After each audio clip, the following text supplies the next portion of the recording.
Quand on refuse, on dit non. Chapitre 2, deuxième partie. Fanta est sortie de la forêt avec beaucoup de précautions. Elle a salué les Burkinabés. Elle avait de l'intelligence et encore du cœur. Moi, pas. Elle a consolé la femme qui continuait à pleurer comme un enfant pourri à qui on a arraché son petit oiseau. Comme le soleil commençait à descendre et que la femme n'arrêtait pas de pleurer, Fanta s'est tournée vers le chef de famille. Elle lui a demandé s'il voulait faire pied la route avec nous. Nous allions au nord à Boaké avec une courte réflexion. Après une courte réflexion, le père a accepté. Il n'avait plus rien, il ne savait pas où aller. Nous avons ensemble repris notre marche vers le nord. Après de longues minutes de silence, Fanta a repris son enseignement de l'histoire de la Côte d'Ivoire pour que je comprenne l'origine du conflit tribal. Quand c'est un affrontement entre des civilisés, on appelle cela une guerre. Dans la guerre, il y a plus de matériel, plus de destruction, mais moins de morts. C'est mes dictionnaires qui me l'ont appris. Voilà, hey. La Côte d'Ivoire, dans le cadre de l'AOF, est dirigée par des lieutenants-gouverneurs. En 1934, le lieutenant-gouverneur maître de la Côte d'Ivoire est resté. Reste est jeune, dynamique et plein d'initiatives et nourri de grandes ambitions pour la colonie. Le sol est riche, il faut l'exploiter pour la métropole, la France. Il commence par changer de capitale pour la deuxième fois. De Grand Bassam, la capitale avait été déplacée à Bingerville. De Bingerville, elle est transportée à Abidjan. Il fait venir des paysans français pour l'exploitation du pays. Cette exploitation ne peut se faire qu'avec la pioche, la roue, la daba et la hache, c'est-à-dire à la main. Rien n'a encore été inventé dans la machinerie agricole pour la forêt tropicale. Il faut de la main-d'œuvre, beaucoup de main-d'œuvre, de la main-d'œuvre courageuse. Les habitants de la forêt sont très peu nombreux et surtout, ils sont lymphatiques. De vrais travailleurs, on n'en trouve qu'au nord du pays. Mais les Sénoufos ne sont pas plus de 500 000. Le problème est posé au niveau de l'AOF et du ministère des colonies à Paris. On décide de démembrer la Haute-Volta, appelée aujourd'hui Burkina. Une grande partie du Burkina est rattachée à la Côte d'Ivoire. Le gouverneur reste à les mains libres. Il commence par installer des villages de paysans burkinabés dans la forêt ivoirienne. Et surtout, il décrète le système des travaux forcés pour le nord de la Côte d'Ivoire et la partie du Burkina rattachée à la Côte d'Ivoire. C'est-à-dire, dans le langage d'aujourd'hui, le pays Dioula. Le système de travaux forcés est simplement un esclavage qui ne dit pas son nom. Cet esclavage sans le nom est l'institution la plus condamnable, la plus honteuse, la plus contraire aux droits de l'homme de la colonisation. Les jeunes devenaient des conscrits qui, une fois recrutés, étaient sous bonne garde pendant les mois de travaux forcés. Ils étaient envoyés au sud dans les wagons de marchandises fermés sous 45 de chaleur. Les mêmes wagons, la chaleur en moins dans lesquels les Allemands envoyaient les Juifs aux travaux forcés pendant la dernière guerre. Le système de travaux forcés assure une main-d'œuvre de qualité et bon marché aux paysans français qu'on a fait venir de France. Ces paysans sont planteurs ou exploitants forestiers. Le système de travaux forcés assure ainsi une main-d'œuvre de qualité et bon marché aux entreprises de travaux publics et de construction françaises. Les planteurs, exploitants et entrepreneurs français ne se soucient pas de la santé de la main-d'œuvre. Les travailleurs crèvent comme des mouches. Quoi qu'il arrive, ils sont renouvelables tous les 9 mois. C'est la main-d'œuvre du Nord, mobilisée dans le cadre des travaux forcés, qui a bâti le Sud. C'est elle qui a bâti les routes, les ports, les chemins de fer, les bâtiments du Sud. Parce que les habitants de la forêt du Sud étaient considérés comme lymphatiques. Moi, petit Biraïma, j'ai couru après le mot dans mes dictionnaires. Eh bien, ça signifie indolent, mou, incapable d'initiative, bref, qui ne sait rien faire, qui ne peut ni ne veut rien faire. C'est parce que les habitants de la forêt étaient considérés comme lymphatiques que les Dioula sont morts comme des mouches pour construire le Sud. Il n'y a aucune pierre, aucune brique, aucun pont, aucune route, aucun port, etc. du Nord qui n'a été bâti par des mains de Dioula du Nord. Faforo, culte de mon père. Les habitants du Nord sont mobilisés pour travailler dans des plantations des Européens au Sud et les habitants du Sud pour réaliser des plantations villageoises. Entre les deux guerres sont engagés les travaux d'infrastructure du chemin de fer d'Abidjan, Niger et du port d'Abidjan. Ces travaux seront amplifiés après 1945. Les planteurs africains du Sud sont victimes de graves discriminations. Ils n'ont pas droit à la main-d'œuvre venue du Nord grâce au système de travaux forcés. Pendant la période de guerre 1939-1945, le cacao n'était pas acheté, il pourrissait sur les arbres. L'administration coloniale paya la production des Européens pour la détruire ensuite. Le planteur africain n'eut droit à aucune compensation. Pour survivre, les planteurs africains décidèrent de créer un syndicat agricole dès que l'autorisation en fut donnée aux colonisés. Il mit à la tête de ce syndicat Houphouët-Boigny. À partir de cette date, l'histoire de la Côte d'Ivoire se confond avec l'histoire personnelle de Houphouët-Boigny. Moi, petit Birahima, j'ai cherché dans mes dictionnaires, j'ai trouvé le sens de discrimination. Mais j'avais déjà compris que l'histoire de la Côte d'Ivoire se confondait avec celle de Houphouët-Boigny. Ce qui signifie que s'ouvraient en Côte d'Ivoire les soleils de Houphouët-Boigny. Les soleils, d'après l'inventaire des particularités lexicales du français en Afrique noire, signifient air. À partir du syndicat des planteurs africains, commençait en Côte d'Ivoire l'ère de Houphouët-Boigny. Mais le jour commençait à décliner. Il était temps de chercher un gîte pour la nuit. Les Burkinabés qui faisaient pied la route avec nous étaient restés pensifs et silencieux, comme l'étranger, craignant d'être impolis à l'égard de l'hôtesse. Ils pensaient à leur maison, à tout ce qu'ils avaient abandonné. Ils pensaient aux nombreuses années passées à labourer le sol. Ils pensaient. Et se trouvaient un jour ainsi en train de monter vers un pays où ils ne connaissaient plus personne. Voilà qu'à l'entrée d'un village nous est apparu quelque chose de blanc. C'était une sorte de colosse, tout de blanc vêtu. Une femme dégingandée, toute en membre et portant une ample camisole blanche de religieuse. Elle tenait haut une grande croix de sa fabrication faite de 2 branches. L'arbre croisé et assemblé par des lianes de la forêt. Arrivée à notre hauteur, elle nous a salués et nous a demandé si nous étions des Dioula fuyant d'Aloa. Fanta hésitait à répondre. Moi, petit Birahima, j'ai raté mon kalash, caché dans mon grand boubou pour m'assurer qu'il était là, prêt à répondre à toute canaillerie. Et j'ai tranquillement répondu oui. Nous étions des Dioula fuyant le pays Bété et montant chez nous, au nord. Elle nous a présenté des excuses pour le mal que ses frères Bété nous avaient fait. Elle nous a demandé de nous aligner sous la croix, de suivre la croix, de suivre le Seigneur, de suivre Jésus-Christ ressuscité et monté au ciel. Fanta et moi, surpris, nous sommes arrêtés près d'elle. Elle a débité longtemps un discours parfois incohérent. Elle s'appelait Bernadette. Elle était au service du Seigneur sur cette route et dans ce village. Elle était là pour accueillir chez elle ceux qui n'avaient pas de gîte, pour cette nuit et pour autant de nuits que nous voudrions. Nous avons hésité à accepter l'invitation, hésité à la suivre. Après un moment de flottement, Fanta s'est décidée à parler. Elle a expliqué que nous avions pour compagnons des Burkinabés qui avaient été expulsés de leur plantation. Bernadette les a appelés et leur a demandé de se joindre à nous. Elle n'avait pas assez de nattes chez elle. Elle leur céderait sa propre natte et coucherait sous la véranda. Sa maison était le domicile du Seigneur et elle recevait tous ceux qui cherchaient un gîte. Nous l'avons finalement suivie. Elle habitait à l'entrée du village, un peu en retrait.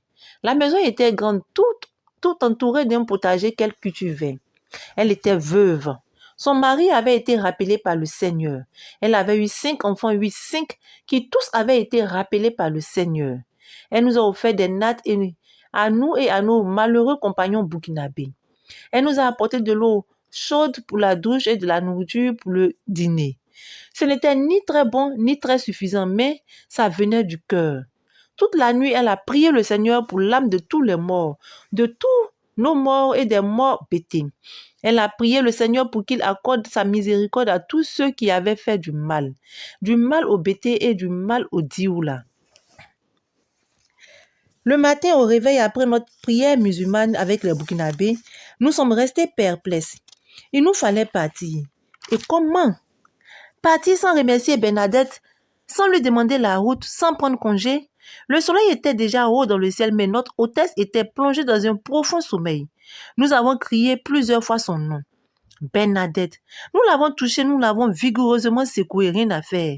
Elle refusait de nous répondre, elle refusait de se réveiller. Elle était dans un sommeil proche du sommeil du Seigneur. À regret, nous avons pris la route, toujours vers le nord. Nous étions à 2 jours de marche de Daloa. Il y avait de moins en moins de réfugiés. Fanta a repris son enseignement de l'histoire de la Côte d'Ivoire. Pendant la guerre sous le pétainisme, les colons se trouvaient seuls maîtres du pays. Leur âme était l'idéologie du fascisme de l'Allemagne. Ils appliquaient un apartheid dur et tatillon. La colonisation, dès ses premiers jours, ne tolérait plus que les Blancs se mêlent aux nègres. De nouvelles règles renforçaient la séparation, la poussant jusqu'au comptoir des boutiques. Chaque boutique séparait en 2 parties de comptoir où blancs et noirs devaient s'arrêter pour faire leur emplette. Un jour vint la libération et le gaullisme. Tout changea. Les règles de l'apartheid sautèrent. On vit des enfants curieux se regrouper à l'entrée de l'hôtel Bardon et les autres bars d'Abidjan pour observer noirs et blancs consommer ensemble. Et ce ne fut pas tout. On vit ainsi débarquer de nouveaux blancs. Ceux-là s'intéressaient aux conditions des Noirs indigènes. Ils avaient un autre langage et un autre comportement. Ils entreprirent l'information politique des Noirs qui devaient envoyer des représentants aux constituantes et aux assemblées parlementaires de Paris. Ils organisaient des unions d'études communistes, UEC. C'était des cours du soir qui permettaient de comprendre l'économie et la situation sociale des Noirs de la Côte d'Ivoire. Les analyses étaient faites dans une perspective socialiste commune. Ces nouveaux blancs étaient des communistes. Ils se mêlaient aux Noirs indigènes. Ils allaient chez les Noirs. Ils prirent en main l'organisation du syndicat des planteurs africains de Houphouët-Boigny. Il en fit un instrument politique redoutable. Pour les échéances, ils devinrent les amis et conseillers de Houphouët-Boigny et de son équipe. Ils organisaient tout autour de Houphouët-Boigny. Quand vint l'élection des députés pour la première constituante, Houphouët-Boigny se présenta et ses amis axèrent sa campagne sur la suppression des travaux forcés. Avec une telle affiche, tout le Nord vota comme un seul homme pour le député Houphouët-Boigny. Au Sud, moins sensibles aux travaux forcés, les voix se dispersèrent. Elles allaient à d'autres candidats. Il y eut une deuxième constituante. La constitution proposée par la première avait été rejetée par la droite française parce qu'elle faisait coloniser la France par ses colonies. Heureusement, les libéralités, comme la suppression des travaux forcés et la citoyenneté de l'Union française acquise au cours de la première fut préservée. La loi Houphouët-Boigny, la loi supprimant les travaux forcés fut perpétuellement acquise. Le nom de Houphouët-Boigny lié à la suppression des travaux forcés fit de lui un homme-dieu au nord de la côte, comme l'actuel Burkina et dans le Niger. Dans la cosmogonie de certaines sectes de l'époque, Houphouët-Boigny et De Gaulle figuraient parmi les dieux. C'est dire que Houphouët-Boigny avait acquis une popularité exceptionnelle dans toute l'Afrique francophone et même au-delà. Il n'y a rien de surprenant à ce qu'il fut désigné comme le président du Rassemblement démocratique africain lors de la création de ce mouvement à Bamako.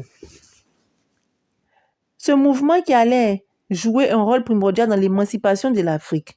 Les 2 libéralités avaient été obtenues grâce à l'appui du groupe communiste.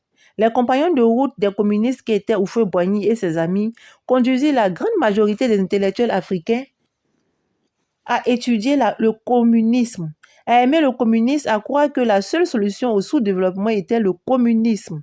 Cette propagande insidieuse pour le communisme effrayait les colons qui étaient tous anticommunistes. Déjà en 1947, ils avaient obtenu la reconstitution de l'actuel Burkina, appelée alors la Haute-Volta. Pour faire échapper ce pays à l'influence communiste, ce qui eut pour effet de faire perdre aux Burkinabés le bénéfice des sacrifices qu'ils avaient consentis pour la construction de la base Côte d'Ivoire. Du jour au lendemain, tous les Burkinabés se trouvaient étrangers dans un pays qu'ils avaient bâti avec le sang. Au fait, devant l'injustice de la situation, voulut instituer en 1964 la double nationalité entre Ivoiriens et Burkinabés, mais la proposition arrivait trop tard. Elle fut rejetée par les habitants de la basse Côte d'Ivoire avec fracas. La Fanta s'est interrompue. Le soleil était arrivé au point de la première prière et Fanta n'aurait jamais toléré qu'une prière ne soit pas courbée à son heure. Nous avons prié avec les Burkinabés. Un des Burkinabés a fait l'imam. Après la prière, nous nous sommes reposés un bon bout. Moi, petit Birahima, j'ai réfléchi et bien pensé. Il y a deux sortes de blancs. Des blancs qui trouvent que le nègre est un menteur fiefé et que, même lorsqu'il se parfume, il a une odeur persistante. Il continue à sentir le pet. Il faut l'éloigner et le traiter comme un baudet. Ce sont les partisans de l'apartheid comme les pétainistes pendant la guerre. D'autres croient que le nègre est né bon et gentil, toujours le sourire, toujours prêt à tout partager. Il faut le protéger contre les mauvais blancs. Ce sont les communistes. D'autre part, les Burkinabés ont été les rats de la Côte d'Ivoire. Ils ont creusé le trou de la Côte d'Ivoire et les serpents ivoiriens les ont chassés de leur trou pour l'Europe. Bravo, Faforo. Après le repos, nous avons pris pied la route et Fanta a continué son enseignement. Quand arriva la guerre froide, les communistes furent exclus du gouvernement en France. Le RDA de Houphouët-Boigny et son groupe perdirent leur appui à l'Assemblée nationale. Il n'y eut plus personne pour parler d'application des droits de l'homme. On les laissa seuls avec les colons et le gouvernement français s'attela sérieusement à la lutte contre la pénétration du communisme en Afrique. On envoya dans chaque colonie des gouverneurs d'exception, des anticommunistes de fer. La Côte d'Ivoire est Rue Péchou. Péchou pensait qu'à l'égard du noir de surcroît communiste, il n'y avait pas la moindre règle morale à respecter. C'était un homme sans morale et sans vergogne. Il engagea aussitôt la lutte contre le RDA par tous les moyens, sans en exclure aucun. Et partout en Côte d'Ivoire, dans toutes les villes, les habitants se soulevèrent. Les soulèvements furent sévèrement réprimés. Un mandat d'arrêt fut lancé contre Houphouët-Boigny qui n'échappa à l'arrestation qu'en se réfugiant en France. Il se terra à Paris jusqu'à ce que Mitterrand lui tende la perche de la rupture avec le Parti communiste et de l'adhésion du groupe RDA à son petit parti, Union démocratique et socialiste de la résistance. Houphouët-Boigny appela l'opération Rempli stratégique et envoya de nombreux messagers en Afrique pour l'expliquer aux militants. Certains ne comprirent pas, ils démissionnèrent ou cessaient de militer. Le repli stratégique permit à Houphouët-Boigny d'entrer dans le gouvernement français et de redevenir un ami de De Gaulle. De glissement en glissement, il finit par être l'anticommuniste viscéral que tout le monde a connu. Il rejeta tout sentiment nationaliste. En 1960, la France s'aperçut après étude avec le général de Gaulle que la colonisation de l'Afrique noire avec des nègres qui évoluaient de plus en plus et demandaient de plus en plus revenait très cher à la métropole.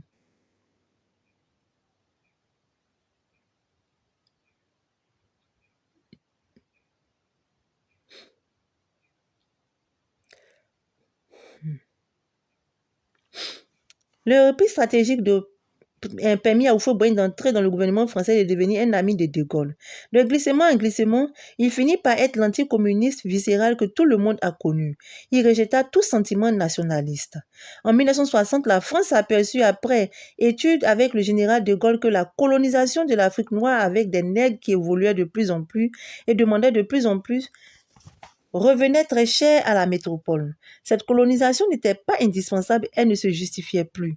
Et le général sans état d'âme voulut octroyer l'indépendance à toutes les colonies qui ne présentaient pas d'intérêt stratégique, que les responsables de chaque colonie le veuillent ou non. Houphouët-Boigny espérait obtenir pour la Côte d'Ivoire le statut d'État associé à la France. Le président de Gaulle refusa et l'obligea à proclamer l'indépendance le 7 août 1960. Moi, petit Birahima, j'étais en train de réfléchir à tout ce que Fanta avait dit. Tout cela était trop compliqué pour moi. Maintenant, je ne pouvais pas tout comprendre tout de suite. Je comprendrai plus tard lorsque je serai prêt pour le brevet et le bac. Pour le moment, j'ai compris qu'après avoir allumé l'incendie en Côte d'Ivoire, Houphouët-Boigny s'est enfui et s'est bien caché dans un petit hôtel minable. À Paris, en France, Mitterrand lui a tendu la main, il a saisi et a appelé cela le repli stratégique, et le repli stratégique a fait de Houphouët le plus grand homme que tout le monde admire et vénère aujourd'hui. Et Houphouët-Boigny a pleuré comme un enfant pourri pour que la Côte d'Ivoire reste une colonie de la France. Le général de Gaulle a carrément refusé. Faforo. Nous ne devons pas être loin de la ville de Monoko-Zoï. Un djoula a voulu nous conduire à un charnier qu'on venait d'y découvrir le jour même. Il l'a appelé Kabako. J'ai cherché le mot Kabako dans mon inventaire des particularités lexicales du français d'Afrique noire. Kabako est un mot djoula qui signifie littéralement, c'est-à-dire mot pour mot, quelque chose qui laisse la bouche bée. Ce mot se dit en djoula comme une horreur des horreurs, c'est-à-dire une horreur impensable, incroyable, indicible. Les forces loyalistes avaient reconquis Monoko-Zoï. Les forces rebelles les avaient contre-attaquées et les avaient chassés de la ville. Les loyalistes, avant de s'enfuir comme des voleurs, s'étaient dispersés dans la ville et les concessions, les cours et avaient enlevé autant de djoulas qu'ils l'avaient pu. Ils les avaient réunis dans la forêt et les avaient tous fusillés comme des bêtes sauvages. Puis, dans la précipitation, ils avaient couvert leurs cadavres de légères feuilletés. Le charnier était un kabako. Comme kabako, on ne pouvait pas s'approcher sans fermer le nez et la bouche avec des chiffons. Les puantins empestaient à 1 kilomètre de la ronde. Sans cela, on était foudroyé par des mouches, par un fly tox. Comme kabako, tout l'univers s'était donné rendez-vous autour du charnier. D'abord, tous les vautours et toutes les espèces de rapaces de la Côte d'Ivoire s'étaient placés sur les sommets des arbres de la forêt environnante et ça ululait, croissait et glattissait. D'après mes dictionnaires, les rapaces, les corbeaux et les aigles ne crient pas, ils ululent. Les corbeaux croissent et les aigles glattissent. Par terre, les fauves, les cochons et les sangliers se disputaient les membres des cadavres avec férocité et ça grommelait, grouillait, vermillait. D'après mes dictionnaires, les fauves, les cochons et les sangliers ne grognent pas, mais ils grommellent, grouillent et vermillent. Les volées de grosses mouches faisaient un vacarme de concorde supersonique. Les volées de papillons noirs constituaient un nuage infranchissable au-dessus de la forêt. Et même les serpents et d'autres rampants de la forêt se dépêchaient pour participer à la ripaille, à la fête. C'était le charnier de Monoko-Zoï, un vrai kabako. Les victimes avaient de la chance. Au lieu de pourrir pour servir du mus au sol ivoirien qui donne le meilleur chocolat du monde, leurs membres et leurs têtes servaient de repas succulents aux fauves et aux cochons, des bêtes vivantes. Il est beaucoup plus valeureux de nourrir des bêtes que de fournir de l'humus aux plantes. Les plantes, ça ne bouge pas et ça n'a jamais dit grande chose. Les bêtes, ça se déplace, ça court, ça voltige, ça hurle, ça grogne et même parfois ça court après l'homme, ça l'attrape, le renverse et le mange vivant. Yamoko Dey, putain de la mer. Après le charnier de Monoko-Zoï, nos compagnons burkinabés et Fanta ont perdu leur langue. Ils étaient muets comme l'étranger surpris avec la femme de l'autre. Nous l'avons invité et avons poursuivi notre pied la route en silence pendant près de 3 heures. Nous arrivions à Vavois. À Vavois, Fanta avait un ami de son père appelé Va Zoumalai. Konaté. L'homme était connu dans la ville. La première personne à qui nous avons demandé si elle connaissait le domicile de Vazoumalai s'est aussitôt proposé de nous y conduire. C'était une grande cour d'Ioula comprenant 4 grandes maisons construites en rectangle. Le maître de la cour, Vazoumalai, était présent. Dès qu'il a su que Fanta, la fille de Haïdara, était là, il s'est joint à ses épouses qui nous souhaitaient la bienvenue avec des gobelets d'eau fraîche. Il se jeta sur Fanta, l'embrassa et la gorge enrouée par l'émotion, il déclara: « J'ai appris que ton papa avait disparu. J'ai téléphoné et écrit à Gbagbo, au président Gbagbo, même pour qu'on le recherche et le retrouve. L'époque est dure. Des rebelles ont attaqué le pays avec toutes sortes d'armes, sans aucune raison, sans qu'on leur ait fait le moindre mal. » Il laissa Fanta se désaltérer, puis la gorge toujours enrouée, il prononça plusieurs fois: « Ifoy, ho, Yako, Ifo, yo. » Et Yako signifie « je partage vos peines ». Il a aussitôt indiqué les chambres que nous devions occuper. Nos compagnons burkinabés ont souhaité aller loger chez des parents à eux, mais Vazoumalai s'y a opposé. Non et non. Vous êtes des compagnons de Fanta. Fanta est comme ma propre fille. Vous êtes obligés de rester avec elle chez moi. Nous avons occupé nos chambres et le soir, après les douches et le repas, nous avons effectué ensemble une prière commune. La prière était dirigée par le maître de la concession. Après la prière, nous nous sommes tous retrouvés assis autour de la chaise longue occupée par Vazoumalai au milieu de la cour. Il avait toute la famille de Vazoumalai, ses femmes, ses enfants et tous ceux qui habitaient la cour, puis les Burkinabés, Fanta et moi. À demi étendu sur la chaise centrale, Vazoumalai nous a demandé de donner les nouvelles. Donner les nouvelles d'après l'inventaire consiste à prononcer les formules généralement stéréotypées, fournissant des enseignements assez vagues sur le lieu d'où l'on vient. C'était le chef de famille burkinabé qui devait répondre. Il était l'homme le plus âgé parmi nous. Il a répondu: rien de mal. Vous avez les salutations de tous les gens que nous avons rencontrés. Nous avons quitté Daloa où ont eu lieu les événements que vous connaissez et nous allons au nord pour retourner chez nous. Vazoumalai a répliqué: grâce à Allah, la journée ici a été paisible. Puis la discussion a porté sur la situation en Côte d'Ivoire. Vazoumalai, qui était un des rares Djoula partisans du FPI de Gbagbo, s'est expliqué d'entrée de jeu. Les Djoula accusent le président Gbagbo de tous les maux du monde. C'est lui qui serait à l'origine de tous les malheurs du pays. C'est lui qui serait responsable du charnier de Yopougon, des charniers de Daloa, de Monoko Zoï et de Vavois. Que vais-je encore?